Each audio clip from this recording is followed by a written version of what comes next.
Okay, we're recording. Awesome. Welcome to another episode of That Gecks Out. It's my new podcast where every now and then you'll see a pre-recording of just me.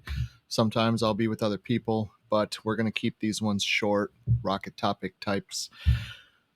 So there's a lot of videos out there about 66% heterozygous pairings, and yet I still get a lot of questions. So I figure I'm going to go ahead and make one, and then in the future, if you ever get around to having a perspective that might be all your own, I highly suggest you make one as well.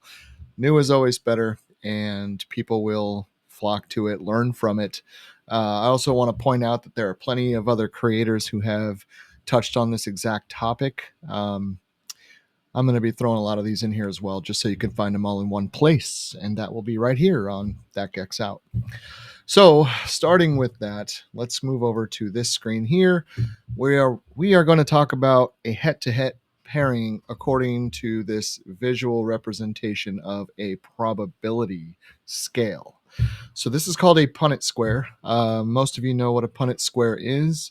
If you do not know what a Punnet Square is, I suggest you pause and go look it up. Get to know exactly what it is. Don't stop till you understand it fully and come on back.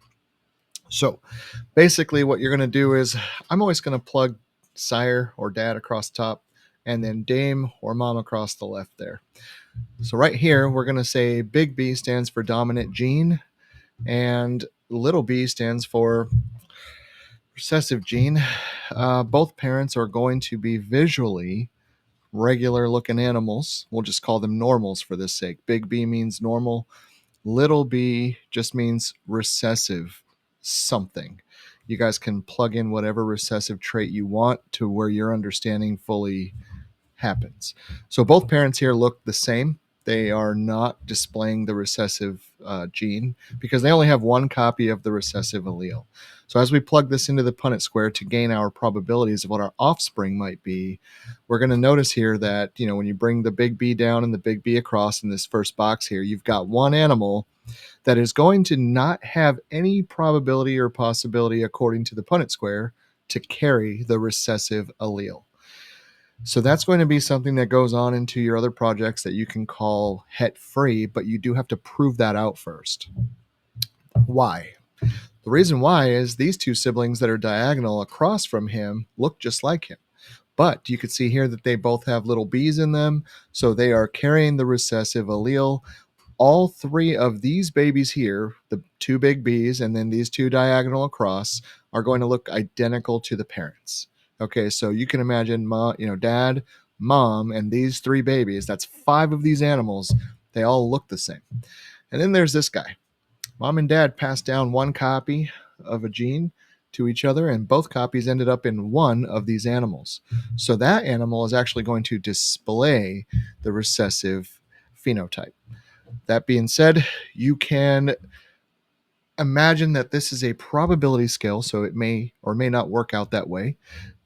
You could pair these together over and over and over again and get nothing but these two big B's, and you'll never really know unless you test out your animals or label them, so that others can. Make sure you're labeling correctly. There's no shame in having recessives potentially in your animals. Just say something.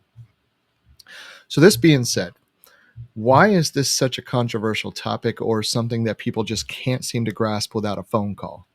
It's simple. 2 out of 3 of the animals have the probability to carry the heterozygous gene, or one allele.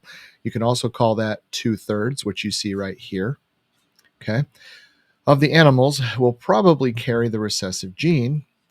Now, what does that mean? I'm going to go back to here, this visual representation really fast. Why 66%? Why 2/3? There's 4 boxes here, right?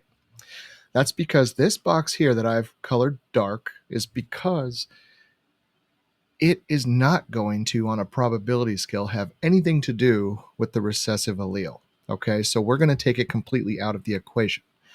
This starts to make more sense now.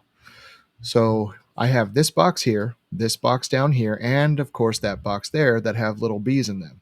That means that 3 of these boxes potentially have alleles for the recessive gene. One of those is actually going to be a visual representation.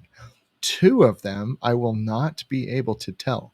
So the 2 out of 3 boxes are animals that are going to be possibly het, or 66% possibly het for the heterozygous recessive allele. Now, why 66%? That's easy. If you take 2 and you divide it by 3, you're going to get 0.66, which is under 1. Okay, that's one way to think about it. Now we're going into math and not visual representation. Also, you can go to 2/3 and convert it to a decimal on your calculator, and you're going to get 0.66. There's going to be a lot of other 6s across the board there. It'll probably end with a 7. 0.66 is the answer to your equation. 0.66 is also known as 66% of a whole number. So the whole number still would be 1, and this is a 1/4 here, 1/4 there, and there's your 4 quarters to equal 1 whole. However, this one's out, and 2 out of the 3 here are going to be heterozygous recessive. Non-visual, you got to test them out. It's not that hard to really fathom anymore, right, guys? You can definitely hold that in. 66% is simply because we're working with 3 boxes only, 2 of which we don't know what it is. And that's it. That explains what happens when you have a het to a het pairing. I did this hopefully in under 8 minutes. If I did, I kept your attention. That's awesome. If you want to add anything to this, or if you have anything that I, didn't put in here, like, I don't know, visual representations of actual animals because you can't follow with just words, make that content and share it because other people are going to want to see it. But this is basically how it works out. Feel free to go back and forth and pause it, whichever one of these 5 examples that I put together that can help you really apply this. Okay, and then moving completely out of here, going back to my original one, the Punnet Square. These are probabilities. Okay, a synonymous or conversion of the word probability is probably or probable, right?